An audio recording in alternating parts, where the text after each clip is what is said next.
Hello दोस्तों, कैसे हैं आप सब। स्वागत है आप सभी का हमारे YouTube channel study with smartness में। आज का ये साइंस का वीडियो दोस्तों बहुत ही इंपॉर्टेंट है। जी हाँ, अगर आप एनटीपीसी रेलवे आदि किसी की भी तैयारी कर रहे हैं तो इस वीडियो को ज़रूर देखें लास्ट तक। बहुत ही इंपॉर्टेंट वीडियो है दोस्तों। आज यहाँ से आपके 2 से 3 नंबर आपको पक्के होने वाले हैं। जी हाँ दोस्तों, 2 से 3 नंबर आपके एग्जाम में कंफर्म होने वाले हैं। यहाँ से क्वेश्चन बनना ही बनना है। तो प्लीज़ वीडियो को लाइक, सब्सक्राइब, शेयर करना बिल्कुल भी ना भूलें। जुड़े रहें हमारे चैनल में अपनी तैयारी को और मजबूत करने के लिए। चलिए स्टार्ट करते हैं आज का हमारा फर्स्ट क्वेश्चन। आज का हमारा फर्स्ट क्वेश्चन है कि रेडियम की खोज किसने की थी। देखिए दोस्तों, रेडियम की जो खोज है वो किसने की थी, इसे क्वेश्चन में पूछा जा रहा है। तो जो रेडियम की खोज है दोस्तों, वो ऑप्शन बी इसका करेक्ट आंसर होगा, क्यूरी दंपत्ति ने। जी हाँ, क्यूरी दंपत्ति कौन दोस्तों? पहली तो हो गई मैडम क्यूरी आपकी, और उनके साथ में उनके पति पियरे क्यूरी। ठीक है, पियरे क्यूरी, इन दोनों ने साथ में मिलकर रेडियम की खोज की थी। तो ये दोनों कहाँ के हैं दोस्तों निवासी? ये दोनों पोलैंड के निवासी हैं, जिन्होंने सन 1898 में रेडियम की जो खोज की थी उसके लिए उन्होंने, ठीक है।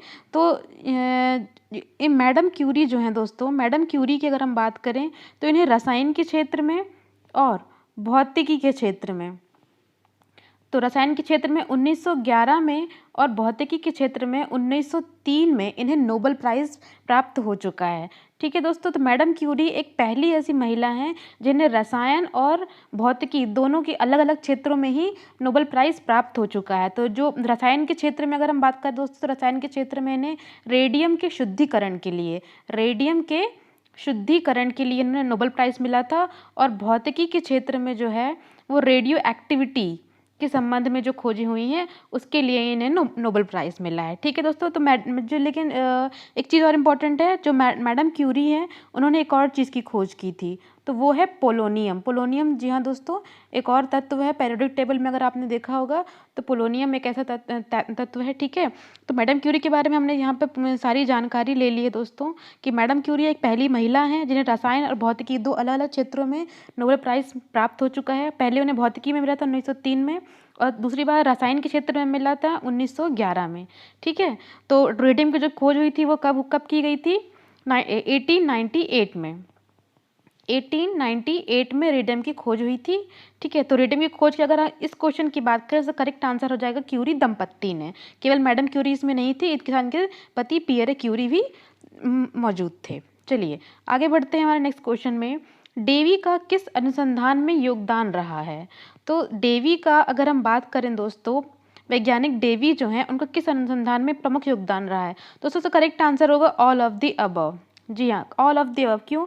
सोडियम, पोटाशियम, मैग्नीशियम और कैल्शियम, इन चारों की ही जो खोज है दोस्तों ये प्रोफेसर डेवी ने ही की है। तो याद रखिएगा इन चीज़ों को कि सोडियम, पोटाशियम, मैग्नीशियम, कैल्शियम, इन चारों की खोज जो है प्रोफेसर डेवी ने की है। ठीक है, तो सोडियम का परमाणु क्रमांक अगर हम बात करें तो ये होता है 11 और मैग्नीशियम का होता है 12। ठीक है, याद रखिएगा दोस्तों, सोडियम, मैग्नीशियम 11 और 12।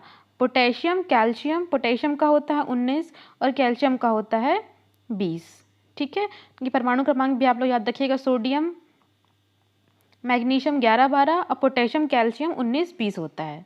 ठीक है, आगे बढ़ते हैं नेक्स्ट क्वेश्चन में। हमारा नेक्स्ट क्वेश्चन है आज का, नाइट्रोजन की खोज किसने की थी? तो बताइए दोस्तों, नाइट्रोजन की खोज किसने की थी?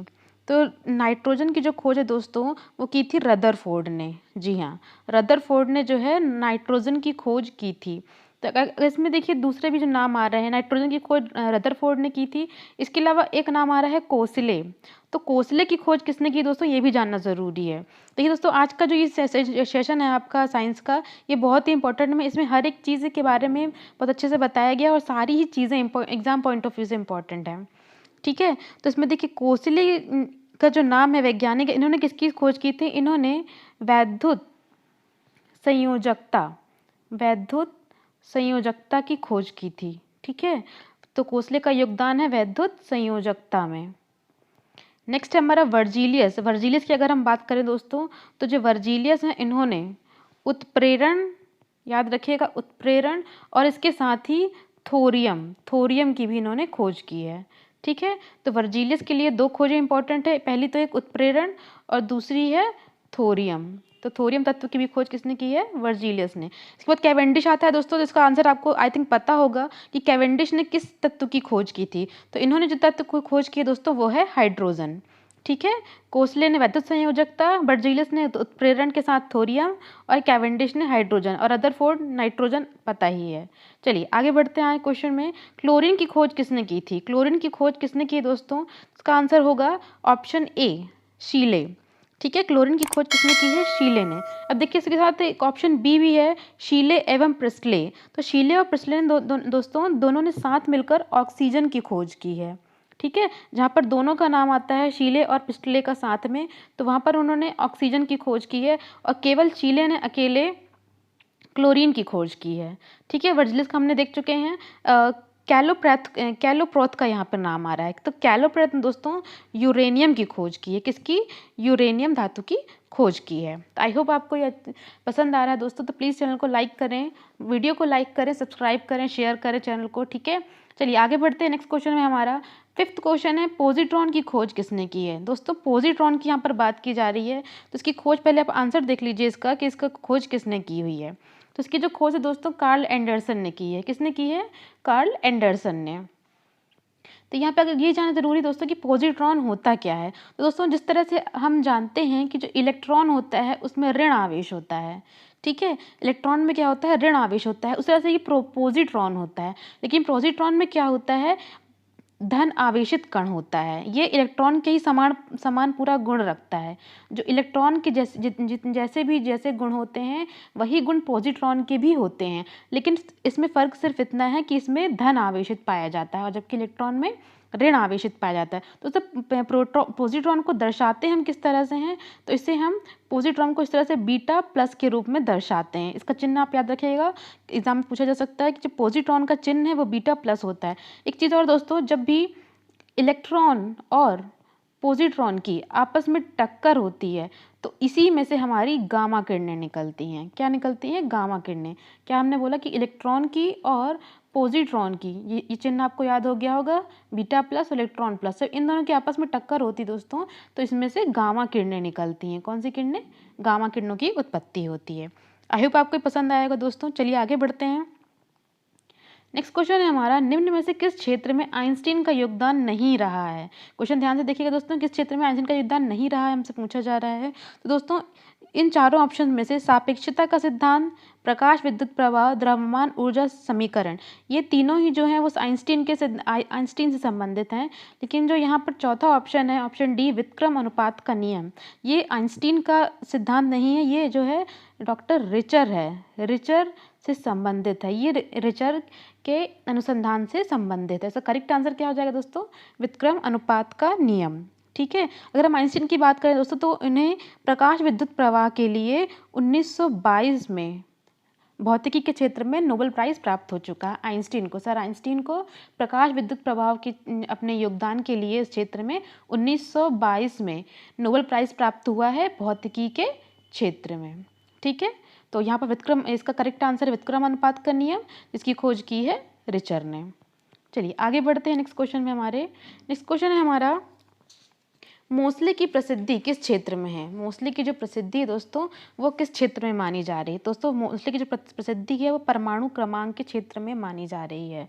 ठीक है, परमाणु क्रमांक इसका करेक्ट आंसर होगा 7th का सी। इसके अलावा दोस्तों दो चीज़ें और इसमें दी हुई हैं, आंशिक दाब का नियम और गुणित अनुपात का नियम। ये दोनों भी भौतिकी के बहुत ही इंपॉर्टेंट नियम कहलाते हैं, आंशिकीय अनुपात दाब का नियम और गुणित अनुपात का नियम। तो इन दोनों में जो योगदान है वो डाल्टन का रहा है। ये नाम भी आप याद रखिएगा दोस्तों, डाल्टन का इसमें योगदान रहा है। आंशिक दाब का नियम और गुणित अनुपात का नियम, ये दोनों ही नियम डाल्टन ने दिए हैं। चलिए नेक्स्ट क्वेश्चन में चलते हैं। भारी जल की खोज किसने की दोस्तों? तो भारी जल, सबसे पहले आपको पता होगा भारी जल क्या होता है? D2O, D2O अर्थात ये हाइड्रोजन का दूसरा समस्थानिक है। ठीक है, ड्यूटीरियम, ट्रिटियम, इस तरह से जो उसके 3 समस्थानिक है हाइड्रोजन के, उसमें ये ड्यूटीरियम ऑक्साइड बोलते हैं इसे। ड्यूटीरियम ऑक्साइड जो है भारी जल का दूसरा नाम है और ये हाइड्रोजन का ही समस्थानिक है। ठीक है, हाइड्रोजन का जो समस्थानिक है, तो भारी जल की खोज यहाँ कर पूछा जा रहा है तो भारी जल की खोज की थी यूरे ने। तो ऑप्शन ए इसका करेक्ट आंसर होगा यूरे। यूरे ने भारी जल की खोज की थी। तो भारी जल का यूज़ कहाँ होता है दोस्तों?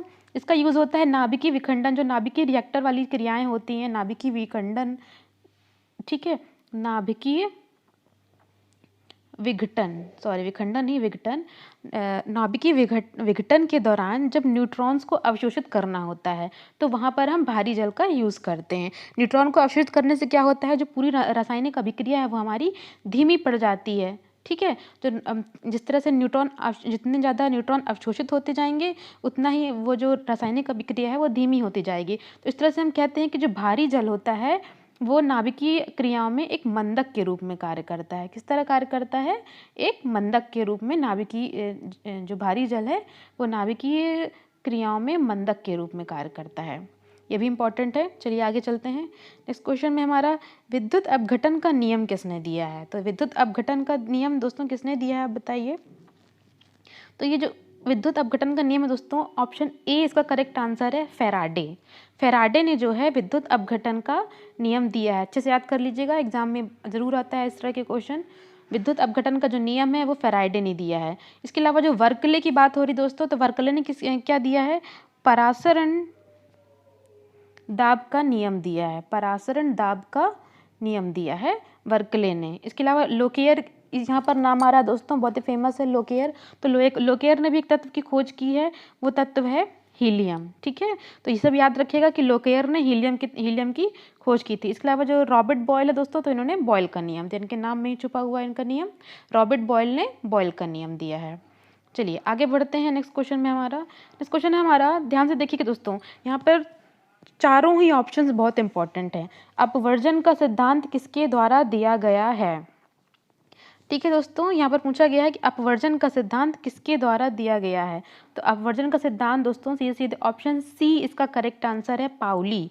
पाउली के द्वारा जो है अपवर्जन का सिद्धांत दिया गया है, ठीक है। इसके बाद जो इसका ऑप्शन ए है, डोबेराइनर। डोबेराइनर ने कौन सा नियम दिया है, त्रिक का नियम दिया है, त्रिक का नियम दिया है, ठीक है। डोबेराइनर इंपॉर्टेंट क्वेश्चन है, ध्यान से देखिएगा, इसमें से एक क्वेश्चन ज़रूर बनेगा एग्जाम में कि डोबेराइनर ने त्रिक का नियम दिया है। उसके अलावा होन्स ने क्या दिया है दोस्तों, अधिकतम बहुलता का नियम दिया है हुंड ने, ठीक है। डोबेराइनर ने त्रिक का नियम और हुंड ने अधिकतम बहुलता का नियम दिया है। और आफाबाउ की बात आ रही दोस्तों, तो आफाबाउ ने दिया है क्रमिक रचना का नियम, क्रमिक रचना का नियम। चारों ही चीज़ें बहुत इंपॉर्टेंट दोस्तों, अच्छे से याद कर लीजिएगा।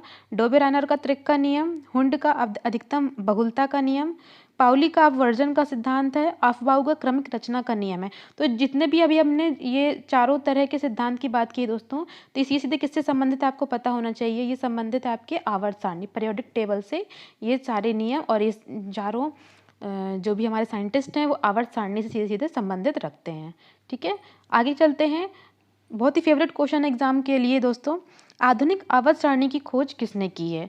पिछली बार जो जितने भी आरआरबी के एग्जाम्स हुए हैं दोस्तों, इसमें ये वाला क्वेश्चन कई बार हर एक सेट में रिपीट किया गया था कि आधुनिक आवर्त सारणी की खोज किसने की थी। तो आधुनिक आवर्त सारणी की खोज दोस्तों मोसले ने की है। किसने की है, मोसले ने।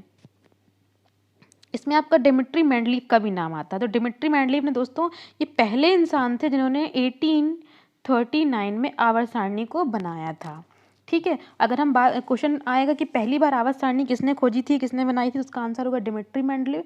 लेकिन अगर पूछा जाएगा कि आधुनिक आवर्त सारणी किसने बनाई है, तो उसका आंसर होगा मोसले, ठीक है। तो और न्यूलैंड का भी नाम आता है। तो न्यूलैंड का जो नियम है वो अष्टक का नियम कहलाता है। कौन सा नियम कहलाता है, अष्टक का नियम, ठीक है, याद रखिएगा। और जॉन डाल्टन का नाम दोस्तों परमाणु सिद्धांत के लिए याद किया जाता है। परमाणु सिद्धांत के लिए जॉन डाल्टन का नाम आता है। आई थिंक आपको ये क्लियर हो गया क्वेश्चन दोस्तों। आधुनिक आवर्त सारणी मेंडलीव और आधुनिक आवर्त सारणी जो है वो मोसले ने और डिमिट्री मेंडलीव जो है उन्होंने पहली बार आवर्त सारणी की खोज की थी, ठीक है। न्यूलैंड का अष्टक का नियम और जॉन डाल्टन परमाणु सिद्धांत। आवर्त सारणी में दोस्तों इंपॉर्टेंट चीज़ है कि इसमें जो आधुनिक आवर्त सारणी है उसमें 18 वर्ग और 7 आवर्त हैं, ठीक है। 18 वर्ग और 7 आवर्त को ही हम कहते हैं वहाँ पे पेरियोडिक, ठीक है। अगर क्वेश्चन पूछा जाएगा कि पेरियोडिक कितने हैं आधुनिक आवर्त सारणी में, उसका आंसर 7 होगा। 18 वर्ग और 7 आवर्त, चलिए आगे चलते हैं। नेक्स्ट क्वेश्चन है हमारा, नेक्स्ट क्वेश्चन है क्वांटम सिद्धांत किसके द्वारा प्रतिपादित किया गया है। क्वांटम सिद्धांत दोस्तों जो संबंधित है वो है मैक्स प्लांक से। किससे संबंधित है? मैक्स प्लांक से क्वांटम सिद्धांत संबंधित है। और इसके बाद नील्स बोर जो आ रहा है, तो नील्स बोर के भी नाम में छुपा हुआ है बोर का सिद्धांत, नील्स बोर का सिद्धांत। हाइजेनबर्ग का भी नाम आता है दोस्तों, ये हाइजेनबर्ग या फिर हाइगेनबर्ग। तो हाइगेनबर्ग ने जो दिया है अनिश्चितता का सिद्धांत दिया है, अनिश्चितता का सिद्धांत हाइगेनबर्ग ने दिया है। हेनरी बेकवेल की बात आती है तो हेनरी बेकवेल ने रेडियो सक्रियता की खोज की है, रेडियो सक्रियता की खोज हेनरी बेकवेल ने की है। ठीक है, चलिए आगे बढ़ते हैं। नेक्स्ट क्वेश्चन है हमारा इंपॉर्टेंट है, द्रव्यमान संरक्षण का नियम किसने दिया है। द्रव्यमान संरक्षण का जो नियम है ये किसने दिया है। दोस्तों इसका करेक्ट आंसर है लेवोजियर। क्या है? लेवोजियर जो है वो उन्होंने द्रव्यमान संरक्षण का नियम दिया है। सॉडी का नाम आता है दोस्तों, सॉडी भी इंपॉर्टेंट रोल है, इन्होंने समस्थानिकों की खोज की है। समस्थानिक जैसी कोई चीज़ होती है इसकी खोज इन्होंने सॉडी ने की है। एवोगैड्रो रिलेटेड है एवोगैड्रो की कल्पना से। ठीक है, एवोगैड्रो की कल्पना नाम से ही स्पष्ट है। ओस्टवाल्ड का नाम आ रहा है, ओस्टवाल्ड जो है दोस्तों इन्होंने तनुता का नियम दिया है। किसका नियम? ओस्टवाल्ड ने दिया है आपका तनुता का नियम। ठीक है, याद रखिएगा लेवोजियर द्रव्यमान संरक्षण, सॉडी समस्थानिक, एवोगैड्रो की कल्पना और ओस्टवाल्ड तनुता का नियम। चलिए आगे बढ़ते हैं। पीएच जो मापक्रम है वो किसने संपादित किया है। सबको इसका आंसर पता होना चाहिए दोस्तों कि पीएच मतलब कि पोटेंशियल ऑफ हाइड्रोजन, तो इसकी खोज किसने की है। ऑप्शन ए इसका करेक्ट आंसर है सोरेनसन ने। ठीक है, सोरेनसन ने इसकी खोज की है। चलिए आगे बढ़ते हैं। आज का हमारा आखिरी क्वेश्चन दोस्तों, नाभिक की खोज किसने की है। तो नाभिक की जो खोज है दोस्तों, आप बताइए, नाभिक की जो खोज है वो रदरफोर्ड ने की है। किसने की है? रदरफोर्ड ने। ठीक है, तो इसका करेक्ट आंसर है ऑप्शन डी रदरफोर्ड। थॉमसन ने किसकी खोज की है दोस्तों, जल्दी बताइए। इलेक्ट्रॉन की। गोल्डस्टीन ने प्रोटॉन की और जेम्स चैडविक ने न्यूट्रॉन की खोज की है। ठीक है, थॉमसन ने इलेक्ट्रॉन, गोल्डस्टीन ने प्रोटॉन और जेम्स चैडविक ने न्यूट्रॉन। इलेक्ट्रॉन में माइनस चार्ज होता है, ऋणावेशित कण है ये। प्रोटॉन धनावेशित कण है और जो न्यूट्रॉन है वो उदासीन कण, ना तो इसमें धनावेशित चार्ज होता है ना ही ऋणावेशित। ठीक है दोस्तों, कमेंट करके हमें ज़रूर बताइए कि आज का सेशन आपको कैसा लगा है प्लीज़, और चैनल को लाइक सब्सक्राइब शेयर करना बिल्कुल भी ना भूलें। ऐसे ही अच्छे अच्छे वीडियोज़ के लिए बने रहिए हमारे चैनल के साथ। मिलेंगे अगले वीडियो में कुछ नई जानकारी के साथ, तब तक के लिए धन्यवाद दोस्तों।